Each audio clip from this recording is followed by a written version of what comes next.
বিসমিল্লাহির রহমানির রহিম। আসসালামু আলাইকুম। চলছে মধুমাস, বাজার ভর্তি আনারস। আমি আজকে আপনাদের আনারসের জুস করে দেখাবো, আর এই জন্য লাগবে আমার 2টা পাকা মিষ্টি আনারস।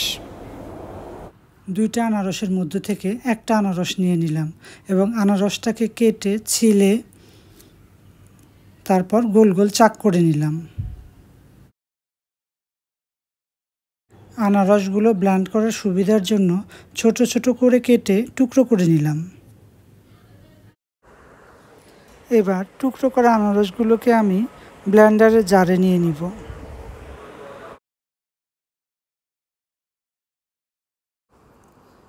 এবার এতে দিয়ে দিব বিট লবণ সামান্য পরিমাণে, তারপর দিব চিনি।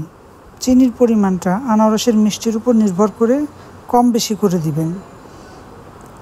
তারপর দিব লেবুর রস, আর দিব বরফ ঠান্ডা পানি, সাথে দিব কিছু বরফ। একটু সময় নিয়ে আনারসটা খুব ভালো করে ব্লেন্ড করে নিব। এবার গ্লাসটা একটু ডেকোরেশন করে নেই। একটা প্লেটে একটু চিনি নেই এবং গ্লাসের মুখে একটু লেবু ঘষে মুখটা একটু ভেজা ভেজা করে চিনির মধ্যে চেপে চেপে ঘুরিয়ে ঘুরিয়ে গ্লাসটা ডেকোরেশন করে নিলাম। এবার পরিবেশনের জন্য গ্লাসে প্রথমে একটু বরফ দিয়ে নিব, তার উপর আনারসের জুসটা দিয়ে দিব।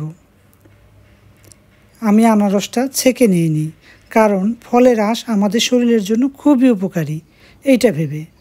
আপনারা আঁশ খেতে না চাইলে ছেঁকে নেবেন। আনারসের জুসটা খেতে কিন্তু আসলে খুবই মজা। পরিবারের স্বাস্থ্যের কথা চিন্তা করে বাজার থেকে কেমিক্যালযুক্ত জুস না কিনে ঘরে এভাবে ফ্রেশ জুস তৈরি করে দিবেন, যেটা অনেক বেশি হেলদি এবং রিফ্রেশিং। এটা খেতে অসাধারণ লাগে, অবশ্যই একবার ট্রাই করবেন। আজ এই পর্যন্ত। আপনারা সবাই ভালো থাকবেন। আল্লাহ হাফেজ।